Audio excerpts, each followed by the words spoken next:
The vast majority of people find their way to spirituality through pain. That means that they're in a state of distress. And the problem with a state of distress is, it means that people want two things. The first thing is they want healing. This is actual resolution to whatever problem they're facing. The other thing they want is immediate relief of the pain. The thing is that these two things often lead in completely opposite directions.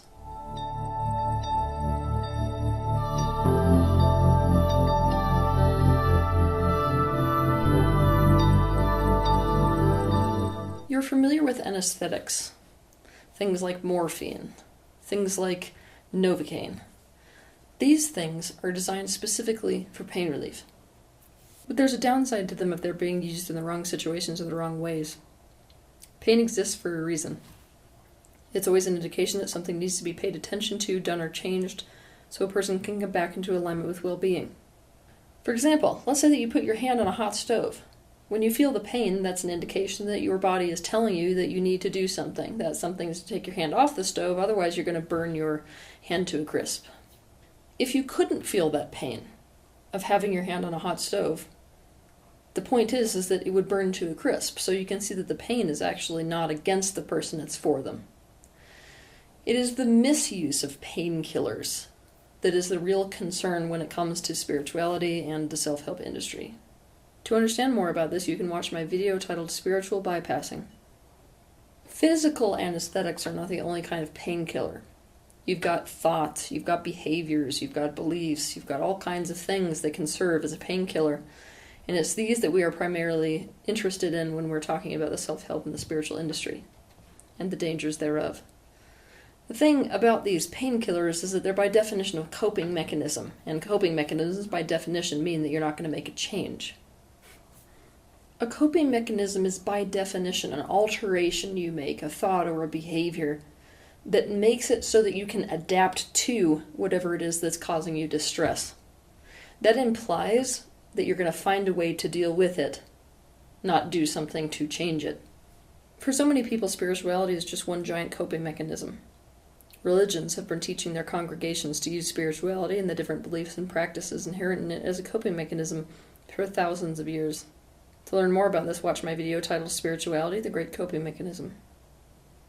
I'll never forget the first time that I was hired to give a talk at one of these big spiritual events, like a spiritual expo.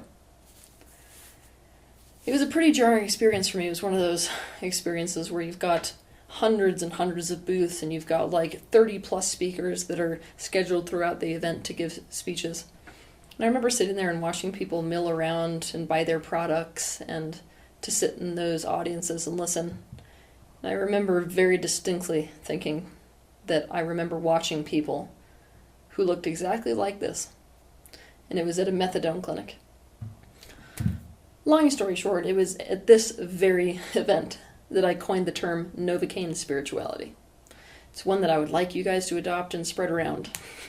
Spirituality can take you down either road, the road of expansion, awareness, and healing, or the road of coping, numbing, delusion, and substitute addiction. Novocaine Spirituality is the latter. Novocaine Spirituality is those spiritual or self-help beliefs, techniques, processes, and products that do absolutely nothing to create awareness, expansion, and change. Instead, it serves as a way to avoid or escape pain. I'm going to tell you something sad. Most teachers of spirituality and self-help don't actually know the difference. They don't know the difference because they themselves are ascribing to Novocaine Spirituality.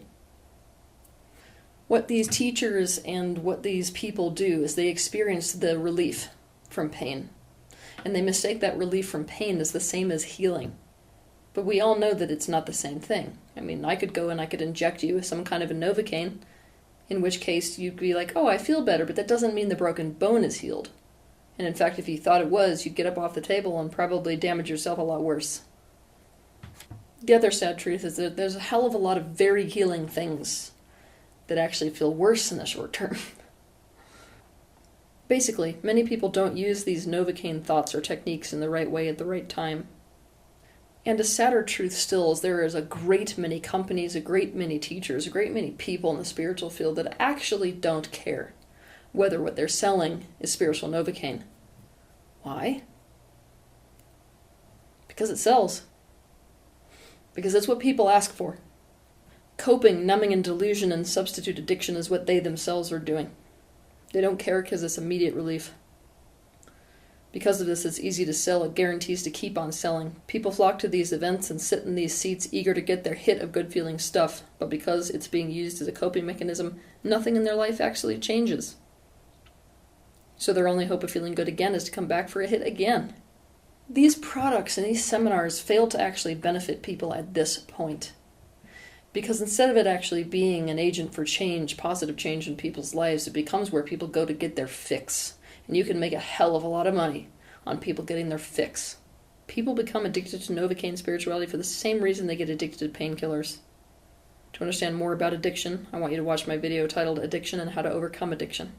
So am I advocating for there should be no more Novocaine in the spiritual business? Hell no. In fact, I will advocate for people to actually use these techniques often. It's just about the right set and setting. So what I am advocating for is for people to use these techniques in the right way, in the right situations, at the right time. Let me give you an example. Positive focus can be a great way for somebody to pull themselves out of too bad of a downward spiral so that they can actually do the things necessary and make those changes necessary to improve their life. On the other hand, positive focus can be used as a tool to avoid anything that really does genuinely need change in your life. It can be a mechanism for denial. In the first example that I just gave, that's Novocaine applied correctly. In the second, that's Novocaine applied in a way that it's a misuse. Almost any spiritual or self-help technique that causes you to feel better could be used by someone as a form of spiritual Novocaine. Some, of course, way more than others. So you can get kind of a feeling for what I mean. I've made you a tiny little list of some things that could serve as spiritual Novocaine. Positive focus exercises, gratitude exercises, religious or spiritual beliefs, meditation, present moment exercises. Thoughts like, anything that's happening is supposed to happen. The physical's just an illusion. It is what it is. The universe will take care of it. Darkness is always drawn to light. We're all one. All there is love. You create your own reality. It's all perfect and in divine plan, etc. You're going to notice that thoughts that cause you to feel superior or safe or good or justified pose a particular risk. Talking with spirit guides and angels. Positive somatic resourcing. Crystals. Essential oils. Positive oracle decks. Listening to inspirational speeches. Affirmations. Prayer.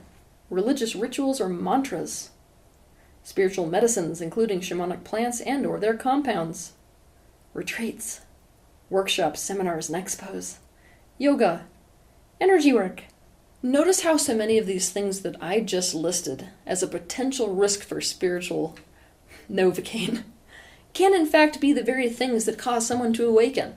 This is actually why it is so difficult for people to discern whether or not their spiritual practice or their self-help technique is actually lining them up with awakening and all those types of things, or whether it is genuinely just a coping mechanism.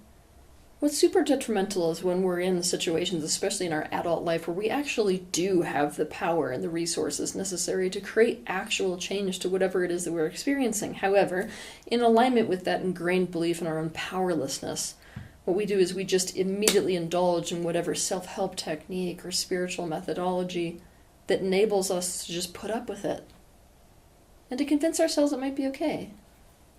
Here's the thing I need you to accept. When you are in a state of distress, you do run the very real risk of choosing that belief, that practice, that tool, or even that spiritual teacher who is going to enable, validate, or even create a coping mechanism instead of actually lead you in the direction of healing.